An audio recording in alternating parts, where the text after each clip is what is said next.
Hey guys, NESComplex here. On this episode of Is It Fun, we're going to be talking about a classic from Nintendo, Metroid.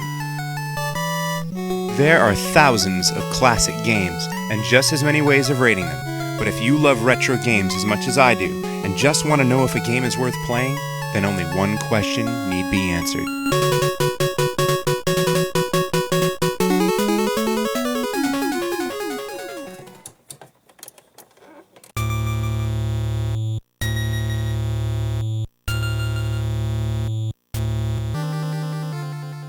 Metroid was released by Nintendo in 1987, but it was way ahead of its time. While most developers were creating high-score-driven, arcade-style games, Nintendo was taking games in revolutionary new directions. Merely 1 month earlier, Nintendo released the gold cartridge Legend of Zelda and announced to the world that a new style of gameplay was here. Such epic adventures wouldn't work in an arcade. High scores weren't the driving force, and merely beating a boss at the end of a level wasn't the only way to advance. Exploration was required. Finding new weapons and power-ups was sometimes the only way to access new areas, and once in those areas, you would find even more secret weapons and power-ups. The game design mechanics behind The Legend of Zelda and Metroid, simply put, are brilliant, with a capital B. So let's just get one thing out of the way right now. Is it fun? Yes. Heck yes. In fact, I should have titled this video, It Is Fun.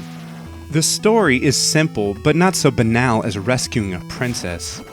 Apparently, Mother Brain and her two cronies, Kraid and Ridley, want to harness the power of the newly discovered life-sucking life form known as the Metroid in order to rule the galaxy.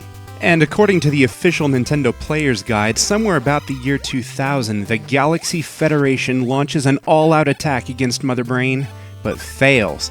So they attempt a more surgical approach and send in the lone bounty hunter Samus Aran into the labyrinthine world of Zebes to try to find Mother Brain and stop her evil plans. Now, aside from the amazing game design, when I was a kid, 3 things really set this game apart. First of all was the power-ups. From the Maru Mari, or Morph Ball, that lets you roll into a ball and squeeze through narrow passages, to the Ice Beam that lets you freeze enemies and turn them into platforms, to the Bombs, which not only allowed you to destroy ground-based enemies, but also made it possible to explore every square inch of the ground looking for secret passageways. To the High Jump Boots that allowed you to jump 150% higher than normal, to Screw Attack that turned the act of jumping into a weapon. The second thing that really set Metroid apart at the time was shared by its sister game Kid Icarus, and that's the password system. And while it could be very annoying to have to input a 24-character code, I was always amazed that so much information could be hidden away in these letters. And how can any discussion of the original Metroid take place without mentioning the third thing that set it apart?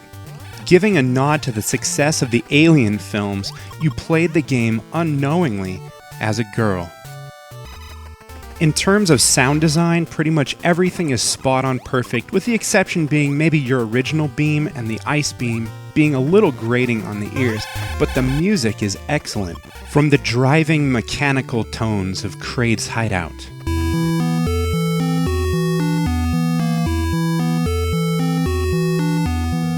To the atmospheric, bubbling, gurgling sounds of Turian.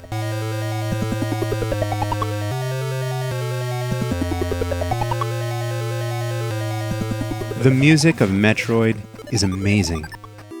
In terms of presentation and graphics, well, the animations of Samus leave a little bit to be desired, but the environments are so distinct and moody. Each locale has its own color scheme and graphical peculiarities, but the enemies that populate each area really help set them apart. I think a lot of newcomers are turned off by the original Metroid because of its presumed difficulty, and it really does seem difficult at the beginning.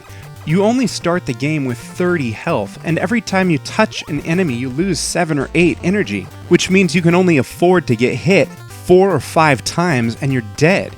The other problem is that Metroid had no built-in map, which there's really no excuse for considering Zelda, released a month earlier, did. So here's my advice, Newbie One Kenobi. Take the early parts of the game slow. Kill every enemy you see and avoid them. Be very careful. Just try to build up your energy as high as you can. Then, if you have to, get a map online. Find where some of those early energy tanks are and get them. As soon as you do, your health will be up to 200 or 300 and the game becomes much easier. So give it a fair try, and maybe you'll come to the same conclusion many of us gamers have about Metroid. It is fun.